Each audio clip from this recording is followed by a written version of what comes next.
All right, hey everyone. This is the first episode of Tanky Cinema, and we're going to be covering the greatest show of all time, in my opinion, Andor, which just recently finished its two seasons. And as many of you listeners might know, it is about revolution and how a revolution comes to be and what's required to actually successfully execute one. And it is a prequel to a prequel. So the original Star Wars trilogy, starting with A New Hope, is where the story starts, of course. But Rogue One, which was partly written by Tony Gilroy, who's the creator of Andor, is a prequel to A New Hope, where, spoiler alert, they are trying to steal the plans to the Death Star in order to know how to destroy it, to find out how to destroy it. And so Andor, which is named after the main character, one of the main characters in Rogue One, Cassian Andor, is about it is the prequel to Rogue One, where we learn how Cassian and the rebellion get organized to the point of being ready to execute that incredibly important mission against the Empire. And I've been looking forward to talking about this for so long. There are pages of notes in a Google Doc where we are going to go arc by arc, which is referring to the three episode story arcs that occur in each 12 episode season of Andor. So there's four story blocks basically in each season, and there's a lot to pick apart and analyze in each arc.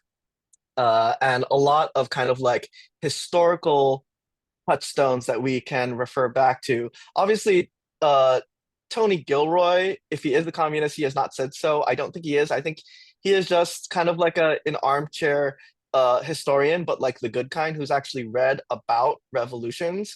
And because this is what Star Wars is about, like the good parts of Star Wars, the best parts of the original trilogy is about revolution, and that's coming from the creator himself, George Lucas, Yeah. who has explicitly on the record said that the Rebel Alliance are the National Liberation Front of South Vietnam, the Viet Cong, right? So Yeah. he views, yeah, the anti-colonial resistance as the good guys, which they are. Yeah. So first, I just want to ask Justin and Nora, uh, what is Star Wars to you?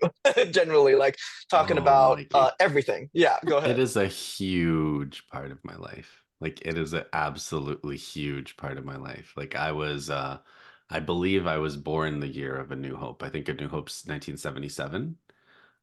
So I watched Return of the Jedi, which I think was 1981, in a theater with my mom, and watched like the movies on VHS in like kindergarten, or like they were showing us the movies. The teachers were showing us the movies in school.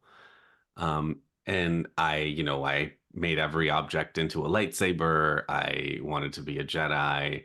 Um, yeah, I was obsessed as a child, obsessed with those movies and that world and everything about it. And when I was a young adult for the prequels, I believe they're called. So the Phantom Menace, the Attack of the Killer Clones, and the Revenge of the Sith. And that was they were a letdown. Like there's no question they were a huge letdown. But there's been so much worse stuff since then that in retrospect, and I did absorb the lore, and there were good things about it that I'll bring up again when as it comes up. Um, and I watched the Clone Wars cartoon, the 2D, the 3D animation. I watched quite a bit of Rebels. I haven't watched The Mandalorian, but I watch Ahsoka pretty obsessively. Um, so yeah, I mean, I've watched a good portion of this material. It's a huge part of my life, and like there I've read a lot of cultural critique where Star Wars and Star Trek are compared, and even though Star Trek is like based on abundance and there's replicators and there's more diplomacy, it's less of a war kind of story. It is much more reactionary, and the argument of like Star Trek versus Star Wars, I think is true. That Star Wars is far more revolutionary compatible than Star Trek is, because Star Trek is some kind of an imperialist story at the end, and a lot of what they're doing, a lot of their themes of like defeating the Borg, and like it's like they're fighting collectivism. So Hmm. there's a lot of reactionary stuff in Star Trek. This is about Star Wars. So all of Hmm. which is to say, um, Star Wars is like a foundation of my psyche. Wanting to be a righteous warrior, and, wanting to have secret powers that other people don't have, and wanting to use them to fight evil. Like, all of those things are like complete obsessions of mine. Um, yeah, since I was a kid. Wonderful. Great. How about you, Adorable. Nora? Uh, Yeah. I also, well, I'm just a year younger than you, Justin. But I grew up, around the same kind of obsession. Everyone else had obsessions with Star Wars. I wasn't obsessed with Star Wars as a kid, but I watched all the movies and uh, they were fine. I was like, that's cool. In my 20s, I learned about George Lucas's like you mentioned, Mikey, basing the story of Star Wars on the revolutionaries of the Vietnamese people against the Americans and the French and all the other colonizers and occupiers. And I thought that was pretty cool. I went back and watched them, and again, I was like, well, these are great, fine, not obsessed, but I got into shows like Battlestar Galactica, which kind of have similar themes about, Nice. yeah, about collective rebellion and kind of fighting, this kind of capitalist dystopia, in space and kind of the cycle of human history. And, I loved it. And then when my son was born, he's 9 now, and he is a total Star Wars obsessive. Like he's watched, I think, the first three, the original trilogy. I don't know, maybe like a dozen times each. He knows like the dialogue by heart. He should be in this actually. Like he can like Yeah. analyze the rebellion and the Jedi and from a really incisive perspective. But like the show, and we watched The Mandalorian, which I love, and Ahsoka, and he's a big fan also of the Star Wars Lego game on the Nintendo Switch. He's just like he's got the whole canon. But Andor was the first show related to Star Wars where I was hearing so much about it when the first season came out a couple years ago. And a lot of my kind of movement comrades were like, "Oh my God, this is about communism and revolution." And I was like, "That it's Star Wars, come on." But then I watched it, and I thought it was brilliant. And it's not, there are no lightsabers or like, that much kind of magic, special powers stuff.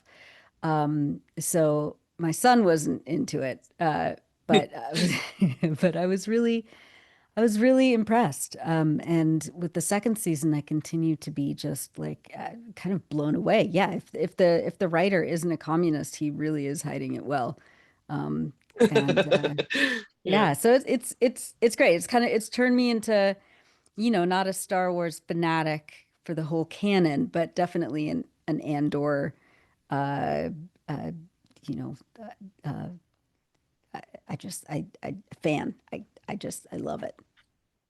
Absolutely. Yeah, I think I'm an Andor super fan, have always been a Star Wars super fan. of the original trilogy and basically nothing else until Andor. I as a kid, like you, Justin, I wore those VHS tapes out, like the original trilogy before Lucas fucked with them with all the needless CG. But I got to see those. Those are my first Star Wars experiences when they in the theater when they were re-releasing the special edition trilogies with the added effects. So that was a nice experience to get to see those in the theater. And I think I hated every single prequel. I also agree with you though, Justin, like there are good ideas in the prequels, but because all of the dialogue is written by George Lucas, and well, I think even Lawrence Kasdan was in like helped to write some of it, but it's the worst, most atrocious dialogue. It's filmed on like the some of it's filmed on like the original digital film cameras that were just everything looks like slop. And same with like Attack of the Clones. I heard a lot of good things about like the stories that they were trying to tackle there, but I couldn't get over the aesthetics of the animation. It was like a crime against the eyes. Yeah, and there are really, really basic storytelling errors, right? Like they have Yeah. a whole plot line about a character that's never on screen, who's never met this Jedi named Sifo Dyas, and you're like, is that like yeah, the whole time I thought it was going to be revealed that this was secretly the bad guy manipulating behind the scenes, which he does manipulate things behind the scenes, but not this. And so there are just a lot of things introduced off screen, off stage that are impossible to follow, and characters making sudden about turns and then yeah, all the on the nose dialogue, which couldn't be more different from Andor, right? Like Yeah. Andor is almost the other way to a fault, where you're like, they how do they not say anything? Why don't they ever talk to each other? How do they just Yeah. like say two words to each other, and There's so much story. Well, that's what I loved about subtext? the original trilogy, particularly A New Hope, is there's so much story that you're catching up on Hmm. with the characters. Like he basically wrote, I think, like the bones of the prequel before A New Hope. So like Hmm. there's like Obi-Wan mentions the Clone Wars in the original trilogy, Hmm. right? And so Hmm. there's just so much backstory. And Hmm. I think Andor has a lot of that too, where there's just so much history to these characters Hmm. before they even come on screen, and so much shared history with each other in their revolutionary struggle that you're catching up constantly with them. And I think the sequel trilogy has a similar problem to what you describe in the Clone Wars series, where it's like all of these characters are behaving so inconsistently. Yeah. Things are just constantly happening. They're just things Yeah. that happen that are Yeah. basically just Spectacle. kind of like, yeah, spectacle, but also just like, hey, you remember the original trilogy? How great that was! Yeah. Like, Callbacks it's and all, yeah, just intellectual constant fan property and service. yeah. Yeah, and oh god. Anyway, so it's been about 20 minutes and we haven't gotten to the first season of Andor. So Okay, let's go. let's start on that. And as we were talking about before we started recording, it seems like we're probably going to have to split this up into two episodes, one covering the first season and another covering the second, because there's so much to get to here. So the first arc of Andor, it takes place on Morlana 1, which is basically like a giant company town, a free trade zone. Canary, which is the planet that Cassian and his sister are indigenous to, and Ferrix, where Cassian lives now, which is basically like a junkyard planet where Imperial machinery is repurposed and re-engineered for basically gray market selling, which is just a really interesting concept. All of these are interesting concepts. And just to start off, like the first scenes of this Mickey Mouse channel series opens basically in a brothel where Andor is searching for his long lost sister, who he left back on Canary because he thinks that she's been basically trafficked or forced into sex work. And and then the very next scene is two corpos, basically kind of Pinkertons, corporate officers on Morlana 1, getting killed by our main character. Like they kill two cops within the first 10 minutes of this series. Yeah, and it's And no, it's and it's a totally great moment. righteous. It's presented as Yeah. totally inevitable, Exactly. the only thing the protagonist could possibly have done in that moment. And there's Yeah, no agonizing over it. There's no regret. There's just like, how can I escape now? Because now that I've done this, I'm taking this irrevocable step on the road to rebellion.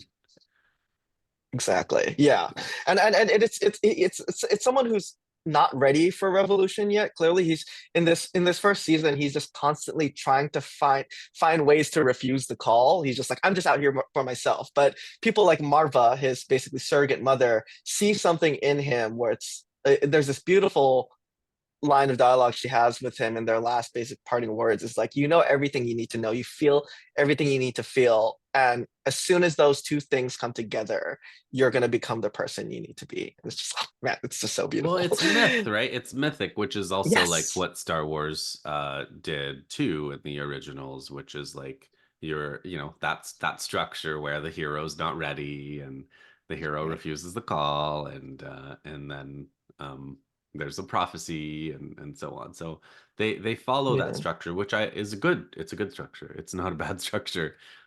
It's important to and I think like Andor follows that structure in a darker way.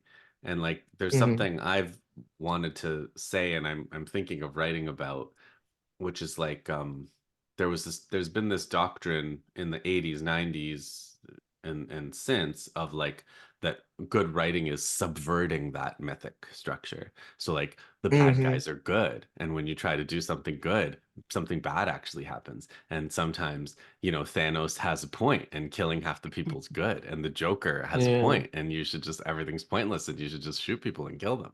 And like that's like I think that kind of narrative nihilism is also part of what gets us to where we are in terms of susceptibility to genocidal propaganda and like our inability to kind of anchor ourselves.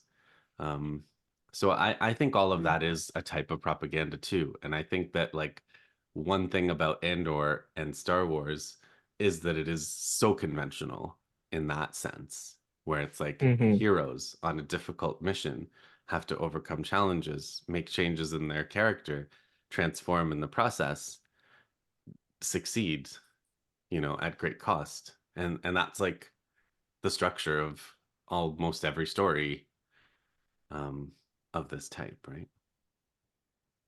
Yeah, Yeah. I mean, I was also thinking about how there's that saying, like, we have to make revolution irresistible.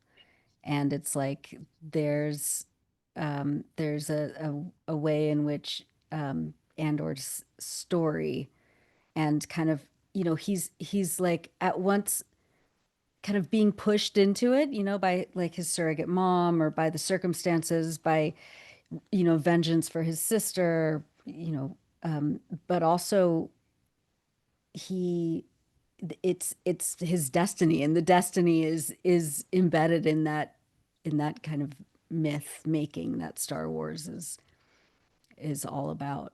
So it's both like it's both, like this ideological mission of revolution, but it's also kind of this mythological, like the capacity to hold both of those things in sort of a dialectic relationship is kind of interesting to start off with. As a grown adult, I watched The Wire. That was like the big show that I watched, Yeah. and that was like Hmm. cops and the criminals and the surveillance, the mutual surveillance, but like mainly the police surveillance of the drug gangs.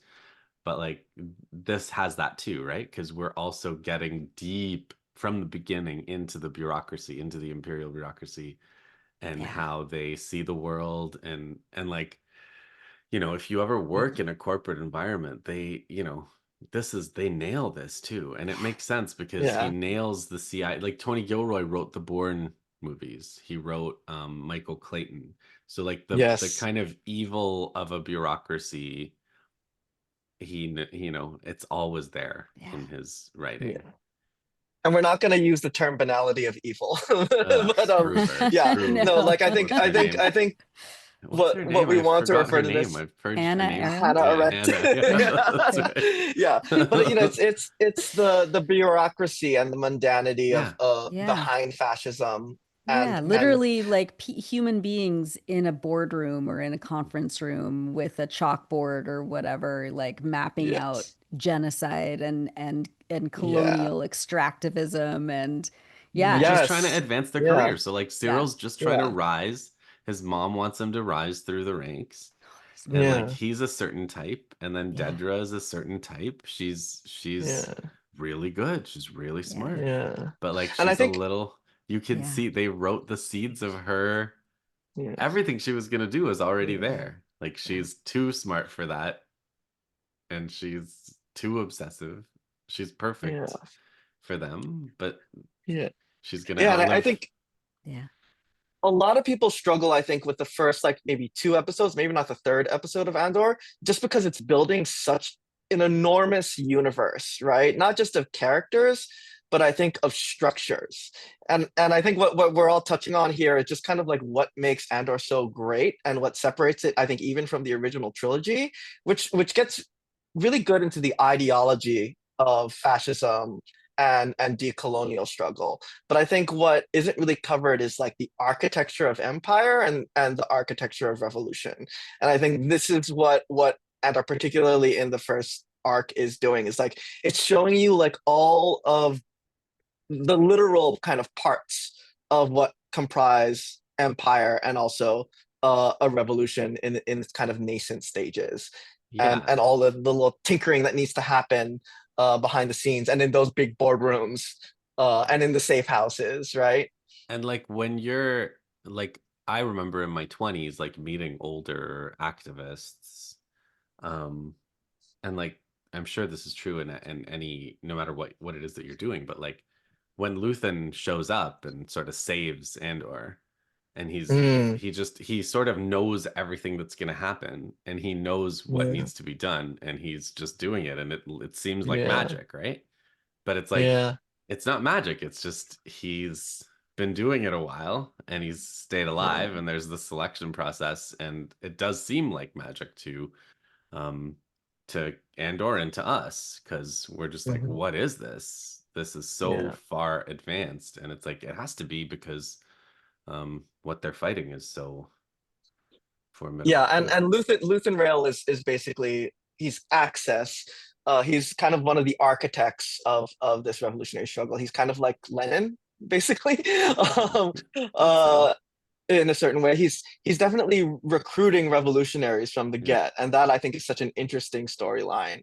Yeah. And yeah, and their first exchange is just I think so incredible, where where Luthen's like, how did you get this? What is this Star Imperial Path unit. Star Path unit? Yeah, and he's MacGuff, whatever the MacGuffin yeah, was. Yeah. and Who I was knows? like, it's easy. Like Yeah. they're so fat, Yeah. off of Hmm. all of their plunder, and they're so prideful and arrogant that they don't even imagine someone walking into their house and taking something that's theirs. Hmm. I think that's kind of like the seed of the revolutionary in him, like the bad Hmm. boy that's in people like Che Hmm. Guevara, but he needs to be pushed. And Luthen tells him like, "Don't you want to fight them for real?" And I think that's just Hmm. such a powerful line. And Hmm. well, anyway, yeah. So just setting the foundation here. Uh, Cyril Karn is like one of the rent-a-cops, one of the Pinkertons. He works for the Preox Morlana Corporation. We're introduced to him and kind of like the private industry of policing, kind of like Blackwater Hmm. as well. But then also Dedra Miro, who is basically like the Jean Valjean. Well, no, Cyril Karn is Yeah. the Jean No. Valjean to Yeah. Cassian Andor. But Dedra Well, Miro, I think, she's is a Javert. great. She's the Yeah, yeah, Javert for she's a bear. Luthen. Yeah. Yeah, yeah, yeah. Yeah, Javert, sorry. And so she's part of the ISB, the Imperial Security Bureau, that is like the NSA or the CIA kind of like rolled into one. They also have like an enforcement mechanism. And so they're basically on the hunt for Cassian and for Luthen. And that's kind of like where arc one leaves us off. Like Cyril tries to with his fellow corpos tries to catch Luthen and Andor, but they escape. And that's where we go into the second arc, which is Aldhani. And Tony Gilroy has openly talked about how the Aldhani Bank Heist, where they're putting a team together to steal Imperial credits from the Empire, was directly inspired by the Bank Heist led by Stalin. And so this is where it He gets. said that? Really? Yes, yeah, Wow. yeah. He said a direct inspiration. So I know a little bit Amazing. about these heists because I read a weird book by he hates Stalin, his Yes, Simon Sebag Montefiore. So Oh. yep. this guy's like In English Epstein's upper Black class. Book. I was gonna say he's written the Well. visited the Epstein Island, but he writes about Stalin. So he's written a couple of books about Stalin, and I've read Young Stalin, in which all of this. I imagine this is probably what Gilroy read too. I think so, yeah. And and yeah, it's interesting because Stalin is not that hands-on in the bank robbing either. He's sort of like there are other people that he connects people, and he sort of knows how to talk to people, and like people think of Hmm. Stalin as like this silent, manipulator, but actually he was a pretty good talker, and he was known in his surroundings at this time in 1900s as a silver-tongued, you know, Yeah. kind And a of guy. good-looking guy like Diego Oh, Luna. he was a fox. Come on. Yeah. So it really is a lot like Luthen in that sense. Like he's Yeah. not pulling the trigger. He's not even at the scene. He's putting it together and assigning people to their jobs. Yeah. So, And so this is all happening concurrently. The planning and staging of the bank heist is happening concurrently with this kind of celestial event called the Eye. And it's like kind of this beautiful fireworks display um uh in space that you can see from where the Imperial credits are stored, and where the Dani, the indigenous people of Aldani, make a pilgrimage every time the Eye shows up. And it's established early on that the Dani are completely displaced in order to, just like in every other place the Empire shows up, just like U.S. Empire, removed forcibly from their ancestral home, and have to. That's why they have to make this journey to witness the Eye in this traditional setting. And there's a really interesting moment there where one of the Imperial officers who comes to kind of like oversee everything and witness the Eye mentions that they had placed a bunch of comfort stations along the journey, and that was like more effective than brute force from dissuading the Dani from like actually making their regular pilgrimage. So yeah, just another example of the brilliant ways that this show kind of like uh displays all of the kind of really underhanded ways that Empire operates to try to uh, dissuade people from not just resistance, but you know, authentic being and community, right? I think a lot of what Andor is about is like how Empire destroys community and how revolution is only possible with community. And yeah, so what do we feel about the Eye and the bank heist? I Any felt great. particular I don't know. moments? It's fantastic. Yeah. I mean, I remember I haven't watched season one in over a year, so I'm just kind of like going back into the very degraded files in my degraded brain. But I remember watching it and thinking like this is on Disney. Like,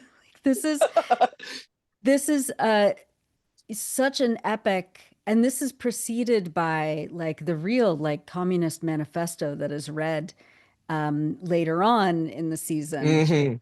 by the Yeah. rebels. But like, but I just remember Yeah, like a bank heist, a prison break, and and like, a cadre formation. This is incredible, and being, I mean, there are so many parallels to like a bank heist of that size. I mean, in good and bad eras of the last, 200 years, the looting of settler states, and then people uh, trying to destabilize these, capitalist institutions, and then we have Stalin's bank heists, and we have the robberies. I mean, yeah, I mean, there, Black liberation struggle here in this country in the 60s. Hmm. I mean, there's a lot of parallels in kind of every sense. The bank heist was incredible. Yeah, I don't know, and it was It, just like shot so well, and it was, yeah, and the Yes, everyone. paper I out, mean, so the fight, yeah, it was shot incredibly.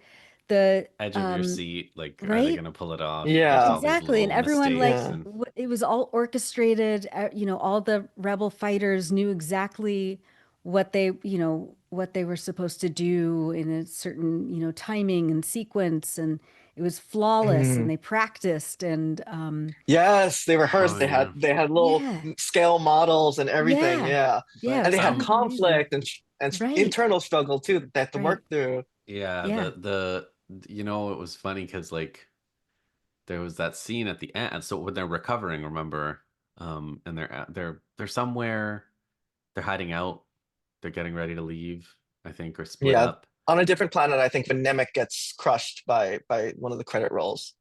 Oh, Yeah, Yeah. that's right. and he gets, but then there's one of the members of the crew was like, "Hey," to Andor, he was like, "Hey, let's split the money or something." It was something like Yes. that, Yeah. and I was like, "Oh my God, Andor's gonna have to," and then Andor shot him. I was like, as soon I was like, Yeah. "Ooh, there's no," as soon as somebody says that, like as soon as he said that to him, I was like, "Oh no." Yeah. Yeah.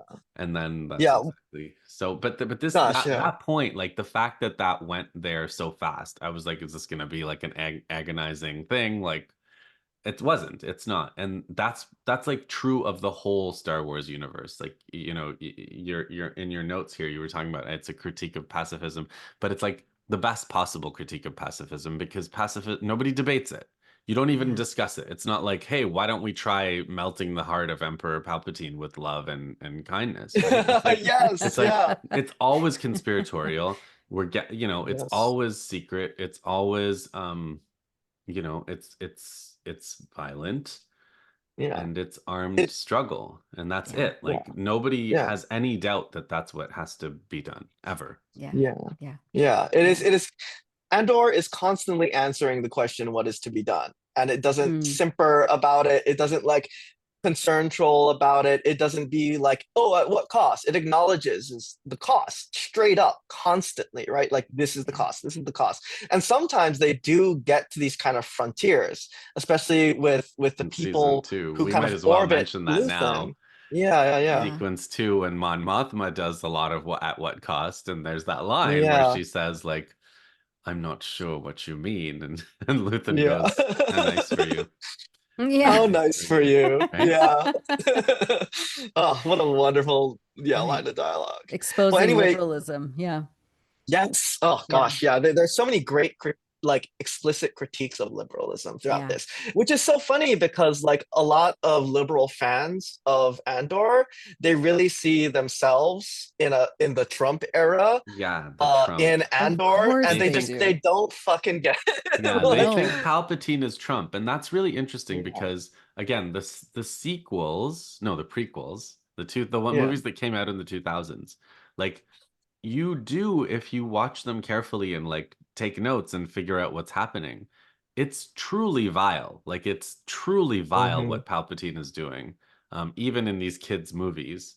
because he's actually intervening to orchestrate wars between parties that wouldn't otherwise even go to war, and he's helping both sides. Yeah. He's helping the Trade Federation and the Republic fight each other. He's creating, ordering armies for them, and doing all kinds of things that is like truly worthy of the Anglo-American Empire and what they do.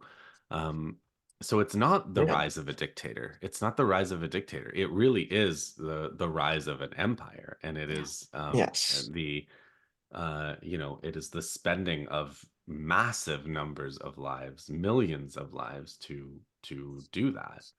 And I think beyond just like the understandable tonal reasons for why Gilroy didn't include Palpatine as a physical presence, just constantly reference, is trying to de-emphasize kind of like the mythic hero and villain archetypes, right? Where it's not any individual like Donald Trump or even George W. Bush who is the cause of global oppression. It is fascism as this kind of structural force that operates even beyond kind of the powers and control of the United States. It's a world system and the current order that is the problem, not any individual who you can throw down, like a it's not an aberration, right? Yeah. Like Palpatine isn't there because of a fluke or because of, a small cabal of like evil people. He's there because that's how the system operates. Yeah, and they put him into power. And it's such a huge architecture, and which they keep going to the office. I mean, the way they shoot the ISB office, right? They're going to work in the morning. They're passing commuters. They go to the office. They have that meeting with their boss, like at a startup or whatever. Like, they have the corporate meeting, and he's like getting reports from everybody. What are you? Partagaz is like, what are you doing? Who are you repressing? Who are you killing? Oh what my are you God, doing? Right? Who are you interrogating? And that again, like that's exactly how these bureaucracies run, right? And I love how there's so much like backbiting. There's no unity amongst the fellow fascists, or whatever unity they have is kind of convenience and fleeting. And they're always looking for a chance to like step on each other's heads to get higher up the rankings. And I think it's funny understanding that in the context of the trilogy, where there's always eventually going to be a Krennic who puts you in your place, like literally smashing his finger down on your head, and then above him is Darth Vader, who's literally just going to choke you to death with the Force. So it's like no matter how high you climb, there's always just going to be someone who puts their boot on your head, no matter how much you're willing to lick it. And I think then that's on the flip side, the rebels are constantly holding each other up, and there's an obvious necessary hierarchy in order to give orders and train and recruit and all of that, but there's no struggle for like a power in that dynamic. And when someone is counter-revolutionary, like, the guy at the bank heist who's like, hey, let's kill everyone and we'll split the cash, he's dealt with, which is something that I think people watching from inside belly of the beast capitalist imperial core would say, like, he should have just taken the money, but no, like what Andor is highlighting is the kind of really what a rebellion consists of. Does it, and asking the question, does it consist of clawing your way up the power ladder, or does it consist of imagining and working toward a liberated future for everyone? So he completes the heist. So he does the heist thing. And then and he's a major criminal, right? He's a major rebel criminal.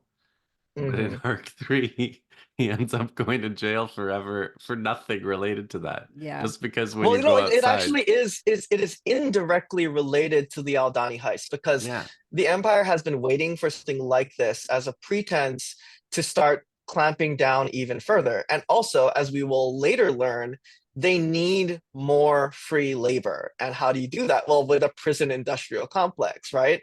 And so there has to be like a system to feed a bunch of people, whether they've committed a crime or not, and to invent new crimes to indefinitely incarcerate people. And so in one of those incredible empire scenes, they're talking about the public order resentencing directive, which is basically this kind of legislation that sweeps through the Imperial Senate, and then eventually finds its way to Andor, who's basically hiding out with all of his mercenary money in the Star Wars equivalent of Miami, Niamos. And so yeah, Justin, you want to talk about like the kind of surreal nature in which he's Yeah. grabbed, not for the Aldani heist, but just Yeah, he just existing. I don't actually remember. I remember the feeling because it was perfect, because it was just this paranoia of like, oh, there must be after me. I'm gonna get caught. And then I know there's some chase scene, but I don't remember why. But then there's like a robot that One just yeah. So there's people like running away, and yeah, then one of the beach troopers is like, "What are you doing?" And he's literally just going to the grocery store, but he was yeah, walking in the same direction as the people who were running. yeah, And then like a K2 unit, like K2SO from Rogue One, but hasn't been deprogrammed yet, literally, yeah. basically just chokes him Yeah, against the chokes him wall, and and doesn't yeah, like his answers, and then that's yeah, it. Like, don't talk to police, right? And it's like yeah, once they like and what I that's also like there's so much there in what they don't do. Like Andor didn't do anything, right? yeah. Like he didn't, No, yeah, there's not this like, oh, I have nothing to hide. Like, you know, I don't mind them searching my phone, or I don't mind answering their questions or whatever. Like he didn't do anything. They just Yeah. they got him and they put him in jail because that's what they do.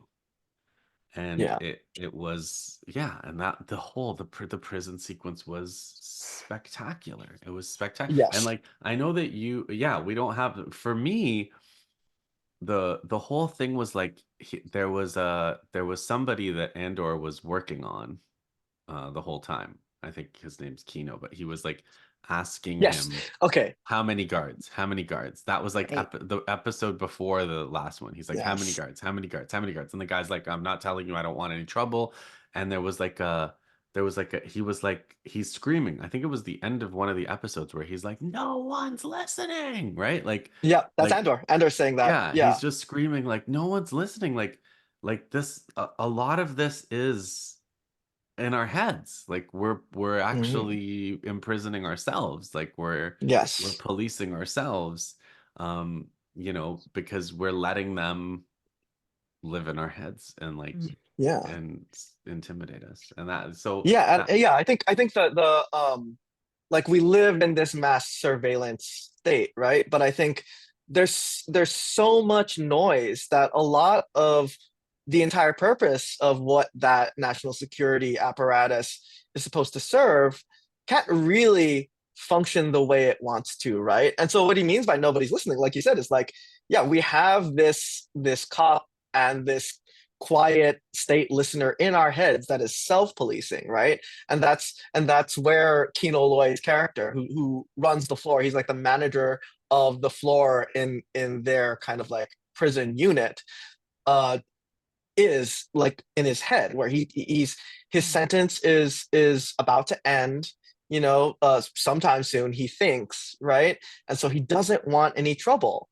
And that's, I think, a perfect example of what you confront in union organizing, or in any kind of space where there is kind of a structure that the employees kind of create themselves, where there is a natural leader or a Mhm. hired leader who ends up being the most important person for you as a organizer, community organizer, or union organizer to organize. That person, that organic leader, will often be naturally inclined to be antipathetic to your cause, to Mhm. be actively against either building a union or organizing the community around a specific struggle that challenges power. Because the way that they got into that position to begin with is by having good instincts, being a good people person, oftentimes being friendly with the boss to be able to get to where they are, where other employees or other coworkers trust them to make the right moves. And so they won't move until they know that there is no other option but to struggle against the bosses, right? Yeah. Because it's largely about self-preservation. But the problem with that and the difficulty in organizing generally is oftentimes a lot of the people you need to build mass movement or a majority to establish a union or to become organized within any workplace, they won't move until that one person moves, right? Yeah. Yeah. Well, there's also like with plea bargaining, I read this whole thing about like 90 something percent of criminal cases don't go to trial. And I think it was Michelle Alexander who wrote the 13th The new 13th Jim Crow. yeah, the new Jim Crow, and she was a Yeah. big character in that documentary about the amendment that allows slavery in prison, right? So she wrote this op-ed where she was like, you know, if every single person who was charged with a crime insisted on their right to trial, which is on the books as a right to trial, and nobody plea bargained, the system would collapse. They absolutely do not have the capacity to try everyone that they're putting on trial.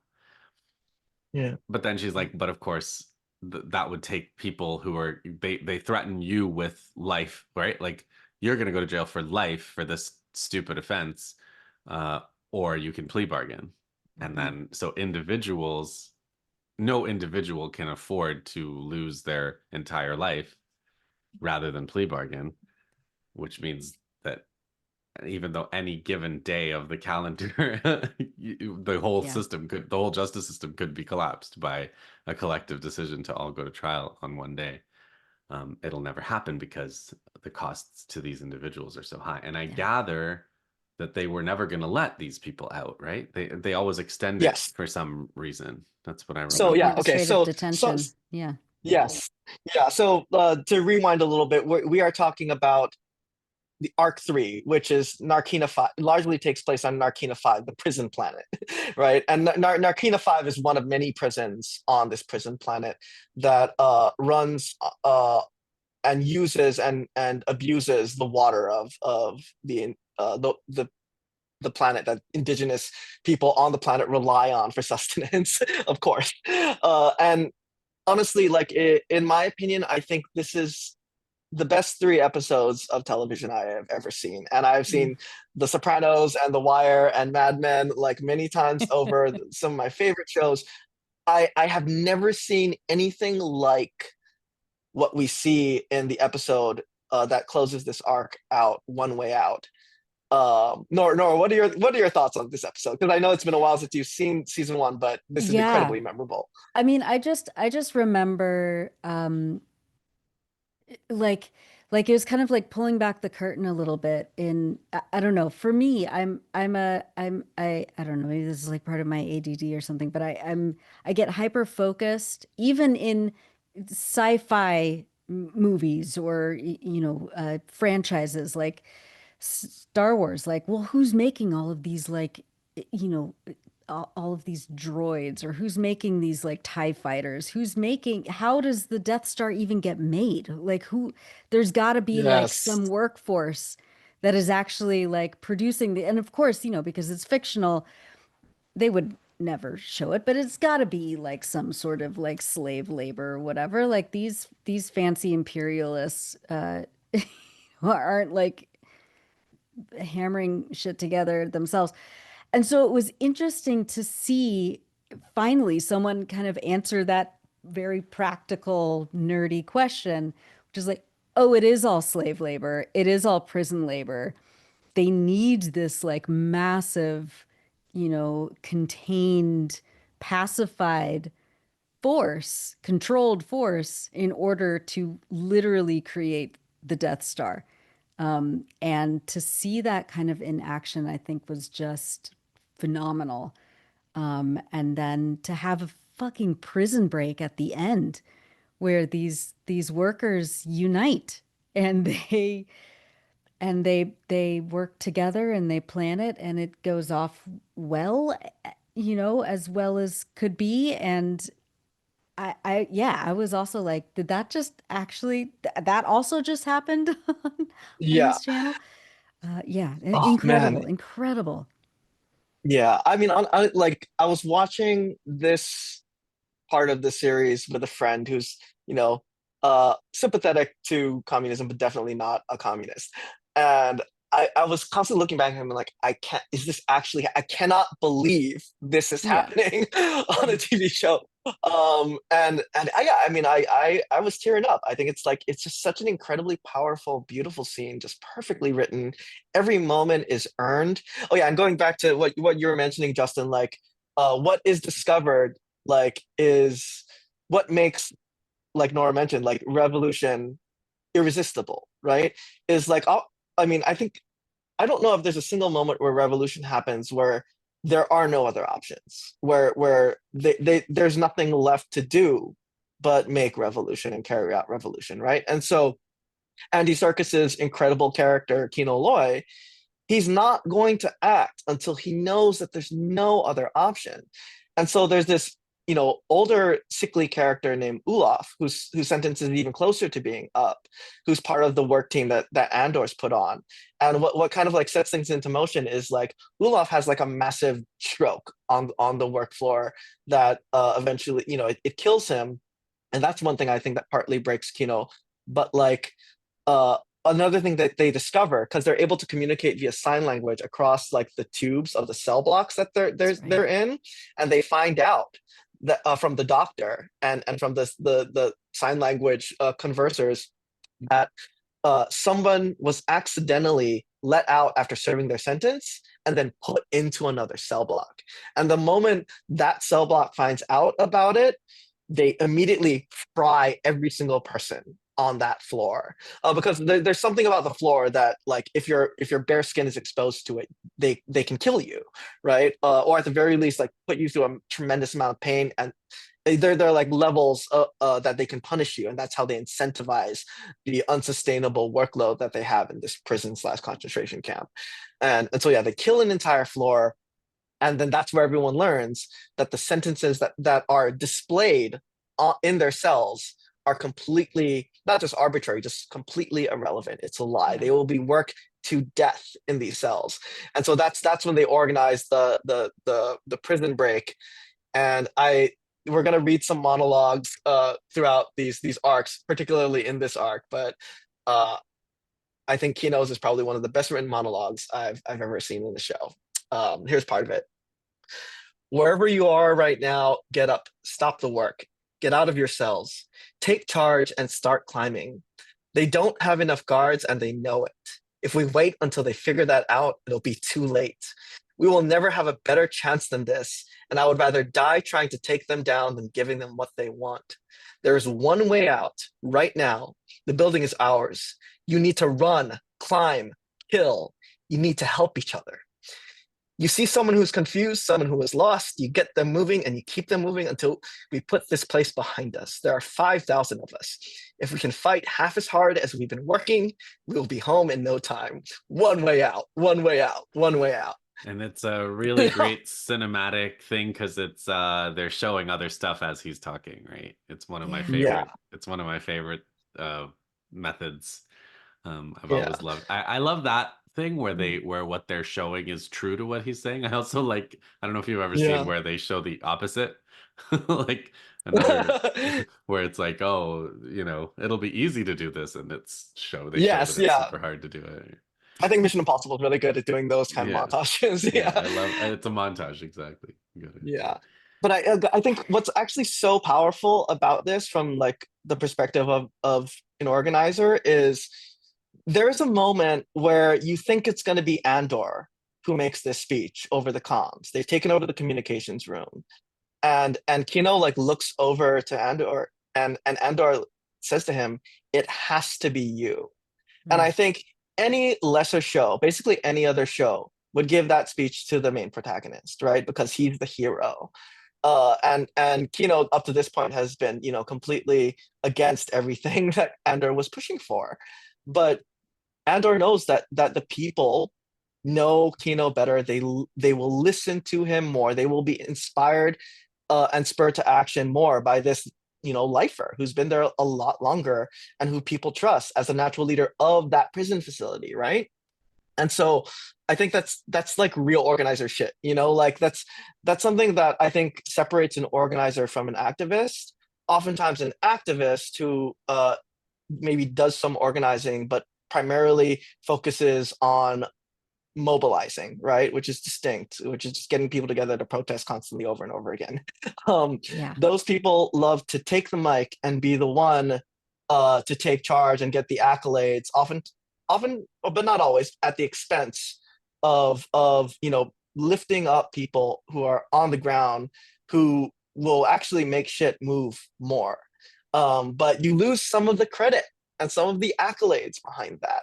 And I think this is a great kind of like meta statement about Andor. Like the series is named after Andor, but because of the nature of the chronology in which the original trilogy and the prequel come out, nobody in Star Wars: A New Hope or Return of the Jedi or any of the sequels knows who Andor is, right? He's just not even mentioned. He's not appreciated. He's not remembered and honored and made, consecrated and turned into like a giant brass statue for his essential contributions to the revolution, right? He's just a regular guy who is trying his best, and then you never hear from him again after he gets killed. So there's one other incredible monologue at the end of this arc, where one of the Imperial officers, Lonnie, turns out to be an agent for Luthen, basically spying on the Empire. And so Lonnie finds out that someone named Anto Krieger is basically running into an Imperial ambush, and he's sharing that with Luthen. And Lonnie's really frustrated because he's risking a lot, obviously, to report to this anti-Empire working in the heart of Empire. And so he says, like, "What have you sacrificed?" And Luthen has this kind of like iconic speech. It's so much worse. It's so much worse because Luthen is already doing terrible things, right? So like, Yeah.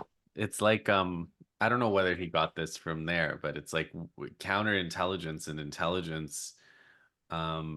They so Luthen like basically lets a whole group of rebels walk into an ambush and get completely destroyed.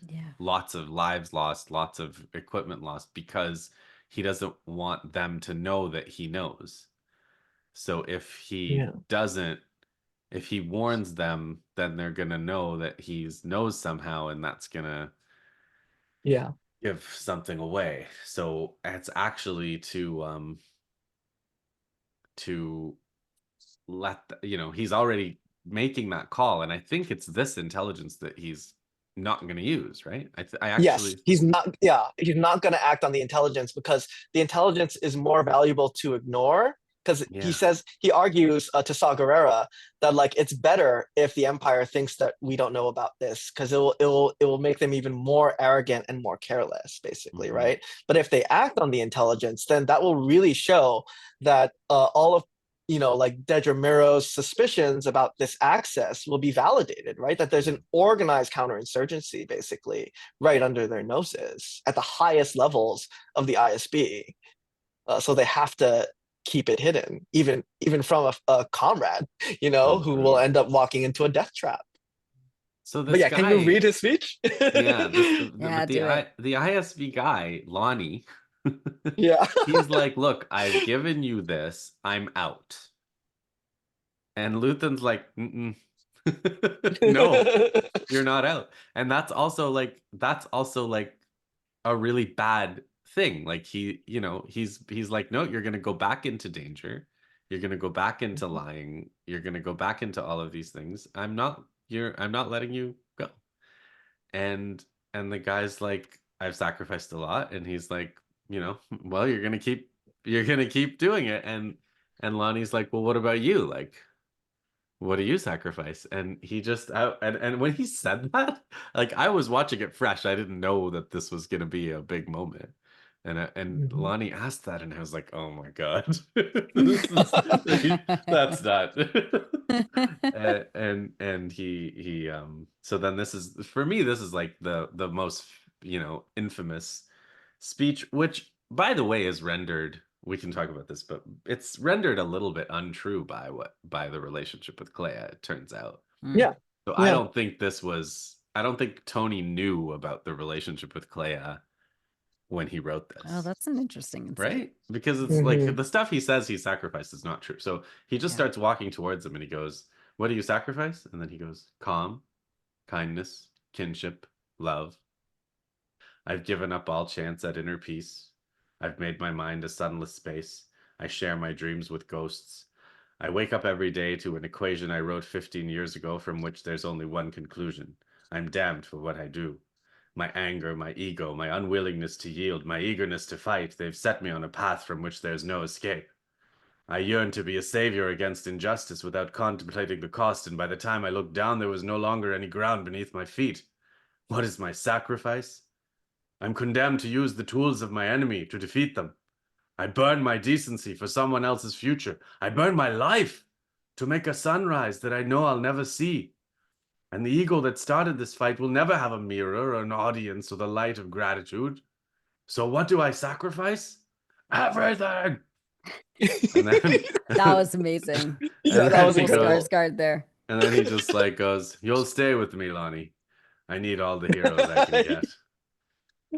Oh, so it's also, he's good. also saying that to Lonnie, right? All of the stuff he's saying about himself, he's like, "There's no escape for you either, buddy." Yeah. And as you know, if you've seen season 2, Lonnie also sacrifices everything. Yeah. Well, I think it's making an argument, I think, for what's required of a revolutionary, that I think the show and its characters are constantly wrestling with, particularly in the wake of that speech throughout season 2, is like, what is required of us? What do we have to sacrifice? But also, like, what do we need to hold on to? And that's something that people are constantly struggling with Luthen about, is like, where is the line where we have lost sight of the purpose of revolution? Like, do we owe love to ourselves, even? And I think Luthen is constantly trying to deny that even within himself, but the people who love him and care about him and look up to him and work with him are constantly pushing him to maintain his humanity, and he does throughout it. Like, but it's only with pushback from the people that he's put into his orbit. Particularly, and we can talk more about Clea in the season 2 episode, but I think he does really believe this about himself, but he can't help but love Clea like a daughter. But I think he really tries not to. But what I'm saying though is, when they wrote this, they didn't know. I don't think they had specified what that relationship was going to be. I think there are some clues to their actual dynamic throughout this first season, especially with the rewatch though, where Clea is like constantly like dressing him down and lecturing him about being too antsy, about the Aldhani heist, and when she talks to Vel, Mon Mothma's cousin, who was part of the Aldhani rebellion, Aldhani Bank Heist. She says, I gave him Aldhani. What have you done lately? And Clea says something like, it's not lately, it's always. I have like this constant blur of plates spinning and knives on the floor, and like panicked little faces at my window, and you are but one of them. Something like that. It's just, oh man, it's just like, you can really see like, oh, she's actually doing a lot. And she might be partly in charge there. But anyway, so going to after the prison break, interspersed throughout this, we kind of see Mon Mothma's kind of doomed journey as a liberal revolutionary throughout the Senate, where her head is constantly banging against the very low ceiling of the international order within the Imperial Senate, where there's all these things that are happening as a result of the revolution and the Empire's crackdown. Like you in season one, they actually refer to the Gormans, and she makes a speech on the floor being like, all the Gormans are demanding and requesting is just their basic civil rights be honored. So, the gears of genocide are already turning at that point, right? And she can't make any headway with anyone on that issue or on the PORD, the Public Order Resentencing Directive, right? The PORD, and she makes a speech about that too, and like nobody is listening, everyone's voting against her. Like she can't stop the machinery from inside the belly of the beast. And in season two we see what kind of sacrifices she has to make in order to take that extra step into like a revolutionary consciousness and actually being an effective part of the revolution. But in the final act 4 of season 1, we mostly go back to Ferrex, but there's like little visitations of these other stories that haunt everything that happens on Ferrex, particularly like the death of Nemec, the guy who writes the manifesto, who in his dying wish basically gifts the manifesto to Andor. And it's a good one. I do have some things I wanna poke at after this is read. But Nora, would you like to read this? Oh my God, I would love to. Okay, so this is Nemec's manifesto. There will be times when the struggle seems impossible. I can't do it in a British accent, so I won't. I know this already. Alone, unsure, dwarfed by the scale of the enemy. Remember this. Freedom is a pure idea. It occurs spontaneously and without instruction.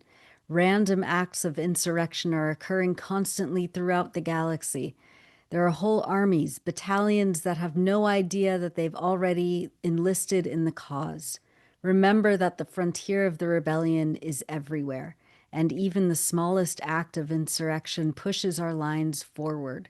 And then remember this: the imperial need for control is so desperate because it is so unnatural. Tyranny requires constant effort. It breaks, it leaks. Authority is brittle. Oppression is the mask of fear. Remember that. And know this: the day will come when all of these skirmishes and battles, these moments of defiance, will have flooded the banks of the Empire's authority, and then there will be one too many. One single thing will break the siege. Remember this. Try. So good. So, and What are they're your like thoughts on that, sitting on a Nora? hilltop, right? Oh yeah. They're like looking over the, yeah, like planning it's incredible. Yeah, I mean, yeah, and when they're kind of like getting to know each other, he has one other thing that he says to Andor. He's basically kind of like soapboxing, but it's so wonderful. He's like, it's so confusing, isn't it? So much going on, so much to say, and all of it happening so quickly. The pace of oppression outstrips our ability to understand it, and that is the real trick of the Imperial thought machine. It's easier to hide behind 40 atrocities than a single incident. And I feel like Jesus. yeah, like that's That's definitely our Israel, lives. right? Yeah. Yeah, that is. Like, yeah, and our Absolutely. lives today, Yep. absolutely. I have a few critiques of Nemec. He seems like a little bit anarchisty, like he's like Yeah, that speech is A anti-authority, little pretty bit. really, yeah. but yeah, Everything. It's a but million little things. It's Yeah. not Yeah. anything Yeah. yeah, coordinated or yeah. yeah, a Yeah. spontaneity is going to get us to revolution. It seems to be kind of part of his theory, but there's so many beautiful things in here too. Like, yeah, Yeah. authority is brittle. Oppression is the Yes. mask of fear. I think that's some solid analysis if you replace Yeah. authority with fascism.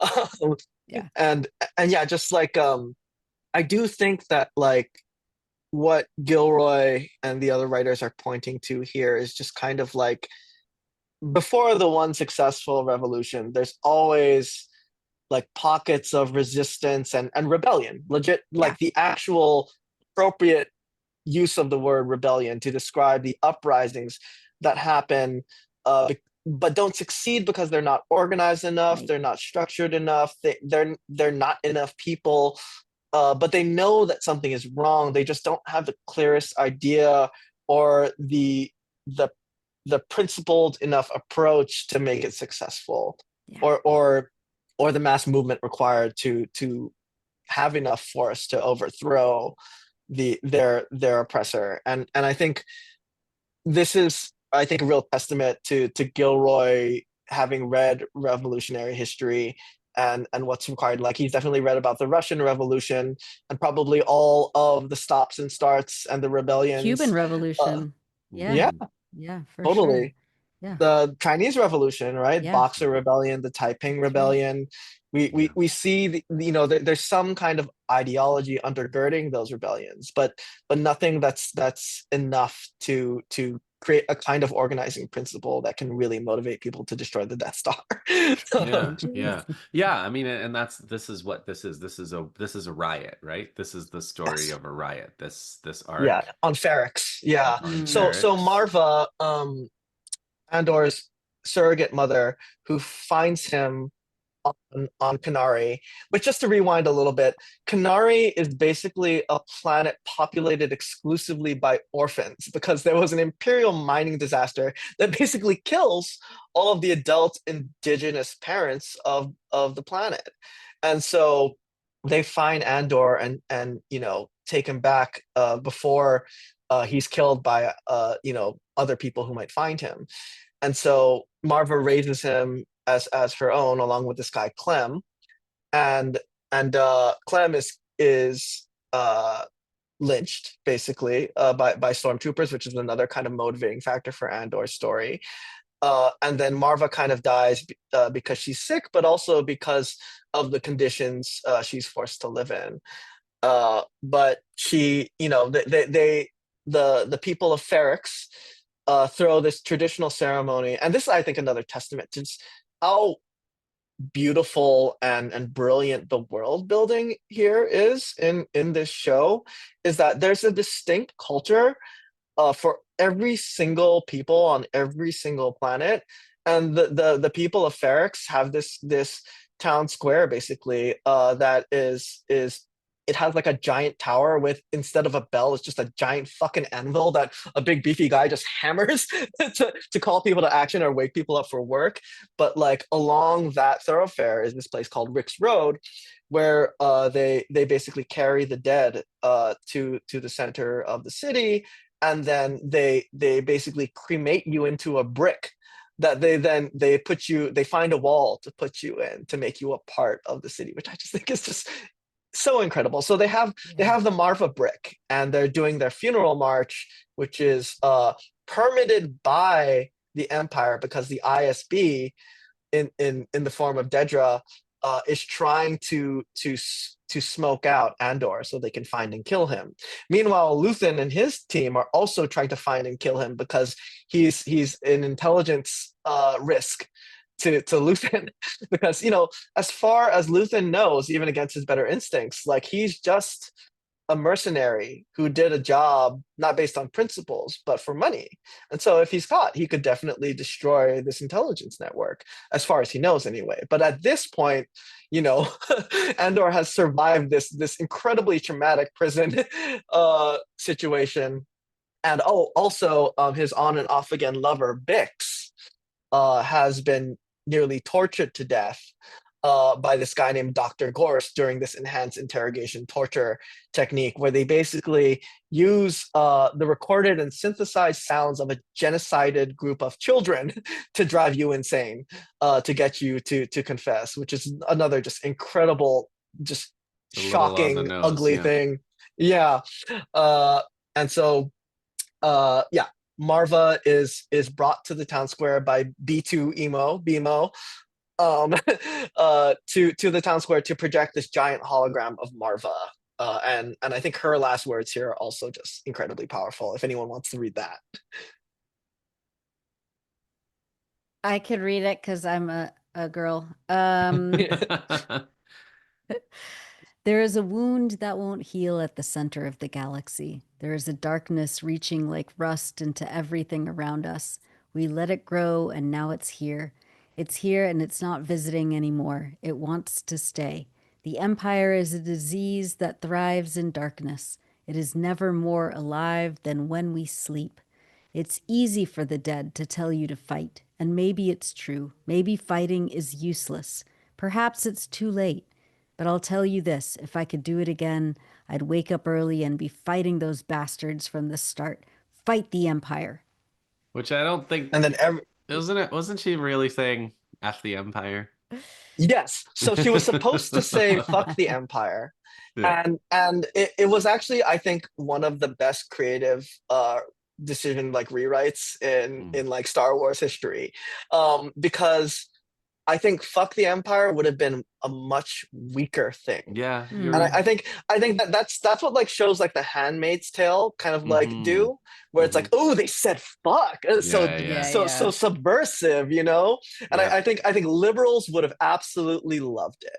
Yeah. But Yeah. I think the They would have made specific shirts. instruction, yeah, Mhm. to fight the empire, like, and not Yeah. metaphorically, physically fight Yeah. the empire. I think is a really powerful call to action, and I just think it's so amazing what happens after, like, visually and on the page, what these people are driven to do, because Mhm. in the middle of saying this, like, one of the Imperial goons tries to throw a cloak over Bemo's hologram, and everyone just loses their shit, and Brasso takes, basically the concentrated bricked up ashes of Marva, the surrogate mother of everyone on Ferrix, and just bashes, a fascist goon's head with it. Yeah. And I think it's just so incredible. And then this very young character named Wilman, whose dad was killed by one of these harsh interrogations, tortures, techniques. He throws a pipe bomb, which you see him making earlier, and there's Right. absolutely zero judgment Yeah. by the show of him committing this act of what would by many be considered terrorism, but it's just like an act of righteous revolutionary resistance, and it blows up like a tank. Like we see, like all in all the footage of Al Qassam and Al Quds in Gaza, and it also, I mean, it also like visually reminds me of a lot of what we see in the Battle of Algiers, which kind of like was a fictional recounting of the Algerian Revolution. We see, some echoes of the Stonewall uprising / riots, where like was previously mentioned, like Like the first brick, act is someone yeah. hitting him with a brick. Yeah. Mhm. So it's just, yeah. What are other folks' thoughts on this? I definitely couldn't believe it was happening. For me, when I also didn't rewatch season 1 before season 2. So I've only seen it once, and it was when it came out. But I was, yeah, it was really moving. I like this, Mikey. I like this better than the prison break season. Ah. For me, it was like they all built up to this, and it's like, yeah, it's an urban. It's like a different stage of revolution. It's an urban, unorganized, warfare. And yeah, you see it in the second Intifada. Lots of these kinds of scenes, and Ireland. There are a lot of examples where I've seen these or read about these, and then just to be able to. What's amazing about Star Wars is that the world is so vast and the history is so vast, and so fitting these kinds of events into a bigger like thematic mythic anti-imperial, like the anti-imperial struggle, um and to be able to fill in these details and show, like, actually this was built up brick by brick as a conspiracy. There were prison breaks involved, there were heists involved, and there were riots on these planets. And the other thing is, this has this parallel because this was a riot that was the Empire didn't want this riot. And they didn't know what to do. They didn't know how to respond. They didn't have a plan. And then in the next season, we'll see that they wanted the Gorman riot, and they played the whole thing, and they had exactly what they want. They had a minute by minute plan of how they were going to massacre everybody and do that. And that it's true. Not every riot is spontaneous, and not every riot is planned by the rebellion either, or by the resistance. And there are Yeah. traps and It's just that there's a depth to the story already in season one.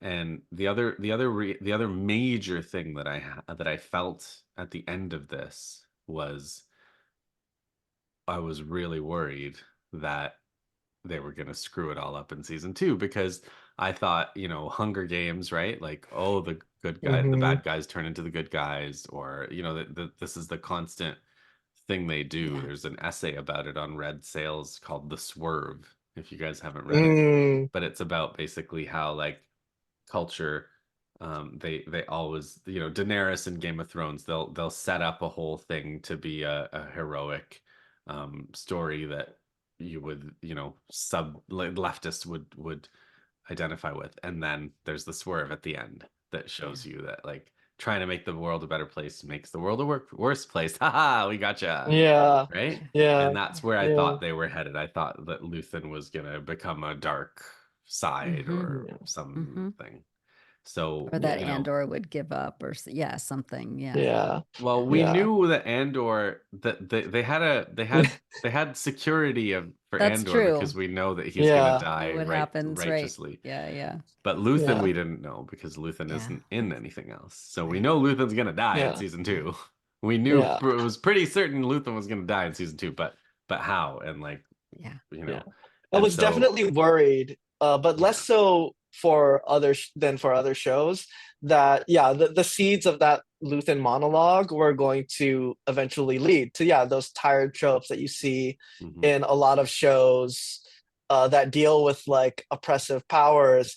Is like, oh, but at what cost do we resist the Yeah. hmm evil empire? we Right? It's become the like, thing that we yeah, oppose. That's right. yeah, absolute power corrupts Yeah, absolutely, and I thought that could possibly be yeah, Luthen's trajectory. Thank God it wasn't.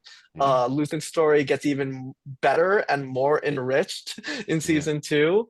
And all of his arguments and all of it, well, almost all of his actions are completely justified, and all of his yeah, mistakes and overreaches are totally understandable.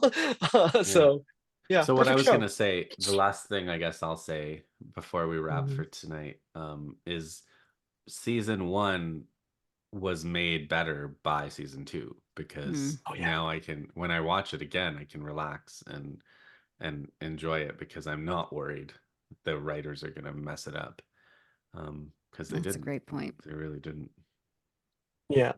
Yeah, I mean, Well, yeah. and just to put a bow on Justin's bow, I mean, the whole time we're watching season two, I mean, it's been 18, 19 months of genocide in Gaza, and seeing so many parallels to, like you were saying, Mikey, the resistance, the righteousness of resistance, the like unquestionable necessity for resistance against empire, against colonialism, against settlements, and and kind of imperial, what the Israelis are, the Lebensraum now of their plans. It was just kind of, there were so many parallels, and I know we'll get into it when we talk about season two, but just seeing, kind of with dignity, how popular rebellions to empire can be constructed. What the people behind them, they're not just like figureheads. They're not just all Che Guevara. Like they're there's depth, and there's layers, and there's history, and there's context, and there's trauma, and there's commitment and love. At the center of it, and to see that reflected on the screen while we're scrolling our phones and our computers and talking to friends in Gaza, and being a really a third party witness to the worst things we've ever seen in our lives, while people in Palestine are not giving up.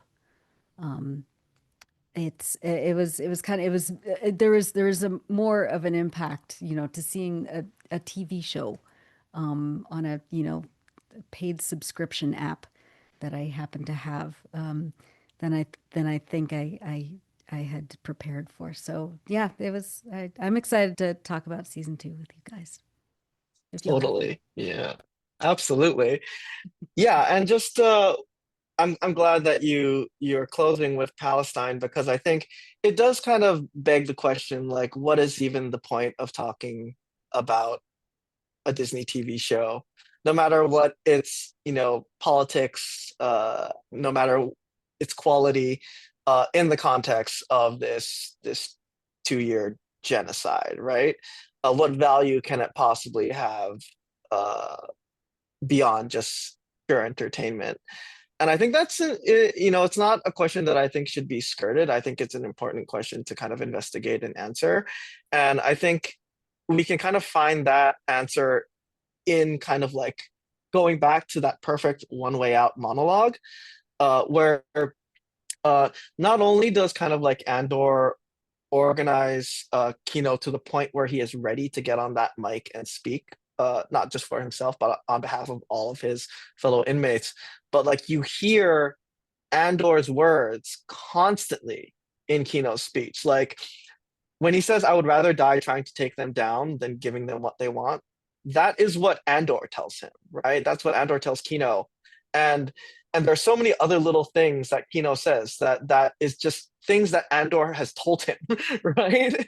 And so I think you'll see this actually throughout the rest of the series.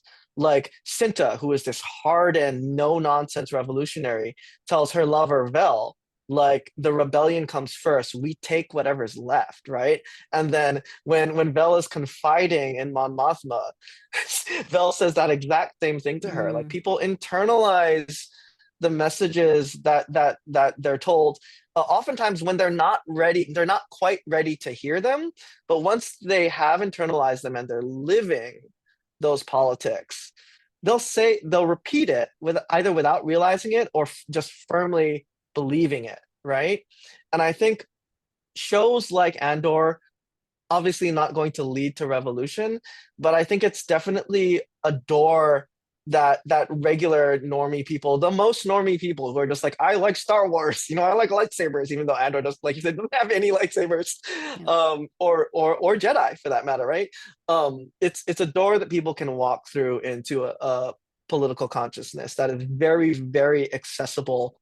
And while they should read books, right, on theory and history of revolutionary struggle, like I think this is like a great first step to introduce people into like why revolution is good and why by any means necessary is not just like something that we shouldn't condemn, but that like revolutionary violence is necessary for our collective liberation, and that any other path always leads to suppression, co-optation, or genocide, right? And we'll see we'll see that thesis made and then challenged by certain characters in season 2 and how that plays out. And I think it plays out just incredibly.